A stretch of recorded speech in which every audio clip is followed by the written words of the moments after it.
Hi guys, it's Tidbit Tuesday. Today we're going to talk about how to give your office or your maintenance associates a few office tips. I know they don't like to spend a lot of time in the office, but every once in a while you get caught in the office and it's good to know how to do a few things. Number one, train your maintenance team on how to answer the phone. There's always a proper greeting, thank you for calling such and such apartment community, and say their name and welcome whoever it is on the phone and thank them for calling. And also you might want to train them on how to take messages. Maybe you need to keep a pad and a paper by each desk. Just make sure that wherever there's a desk in the office, there's something to write with, just in case a maintenance team member gets caught in the office, maybe right as the office is closing or right as the office is opening up in the morning, or perhaps the leasing consultant is out showing an apartment.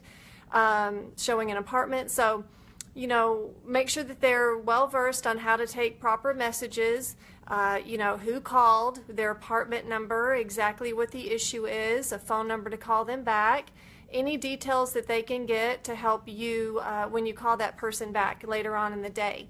And then also, when your maintenance associates happen to answer the phone to take a work order, you might want to train them on how to put it into the system, or at least be able to write down, exactly what they need on a proper form, for example, because I don't know about you, but most of the maintenance folks I know just scribble a work order down on a piece of paper and they shove it in their front pocket.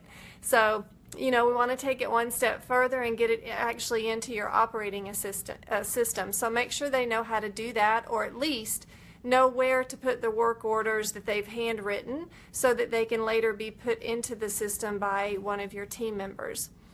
Number two, you want to make sure your maintenance staff knows how to at least show an apartment in a pinch. I know I've worked with some amazing maintenance associates throughout my years, and they've all been so willing to just jump in there and show an apartment because we all know what it's like on a Saturday afternoon. You've got 20 people in the office waiting and you're short-staffed and you don't know what to do, and man, those best maintenance associates, they hop right in there and they do a little information gathering and they take you to see an apartment. So it's not what I recommend, of course, because our leasing associates and office team are trained to do that, but in a pinch it works, and I've seen many maintenance associates lease some apartments over the years. So the other thing is teaching them how to grab packages. It's not just simply, hey, I've got a package, okay, let me hand it over to you. You want to make sure your team and your maintenance team are all well versed on how to use your package log. If you don't happen to have a company like that keeps your packages for you, or package lockers or things of that nature. So, whenever your residents come in and ask for a package, once that package is handed out, there should be a log in place that says who picked up the package, what day they picked up the package, and if you're really talented, you can train your UPS and FedEx and your postal team members to log those into your package logs for you. Now that's really awesome. Number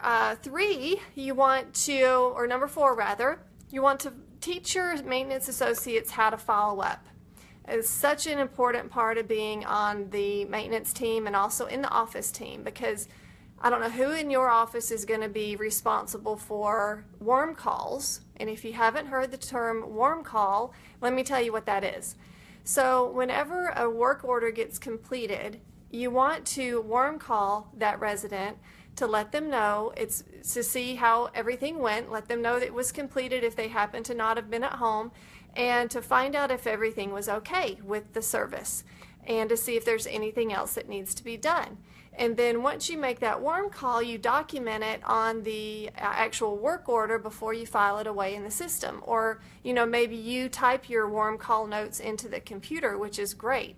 So you want to make sure when your maintenance team members, you've trained them to follow up, because, a lot of times we might be privy in the office to what's going on with parts and things of that nature. And if there's a work order that's been being put off and put off and put off for whatever reason, your maintenance associates need to be in the habit of calling those residents themselves and saying, hey, I just want to let you know what the status is of this particular issue. I'm working on it. We've got this part ordered. I'm going to have it in on Thursday. I'll be at your apartment at, 9:30 a.m. on Friday. Is that going to work for you?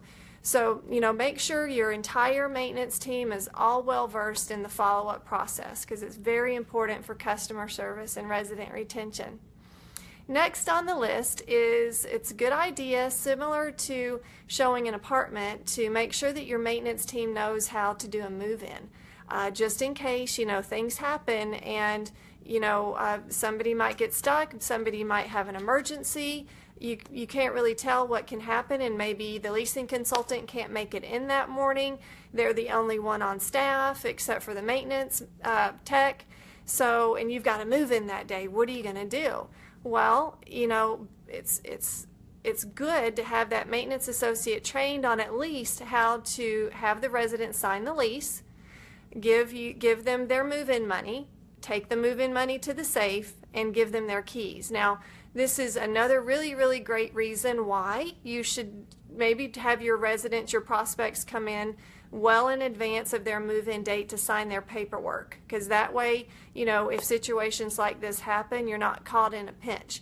So, but if that doesn't happen, then, on move-in day, your maintenance associate should at least know, where to show them how to sign their lease.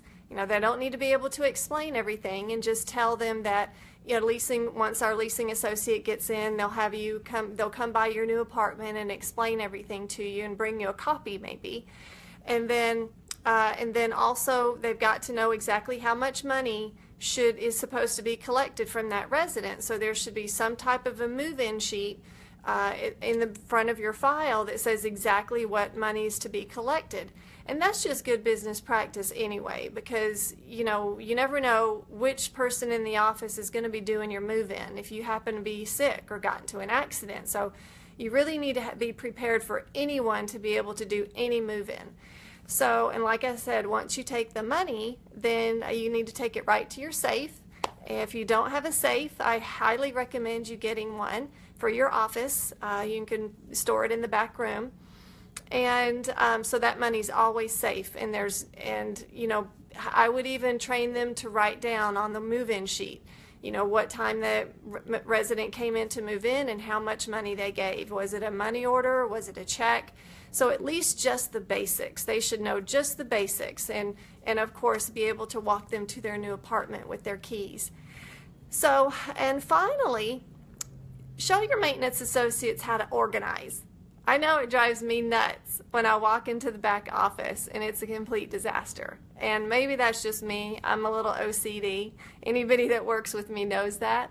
But, it doesn't hurt to just, maybe help your maintenance team set up some organizational files back in the office, back in the back office, where they're not having to just shove things wherever they can find a spot. Maybe sit down and talk with them about where would be a good idea to put these forms, and how about these forms, and maybe this move-in checklist, or your move-out sheets, or however you want to organize it for your office, or is written by your company policy.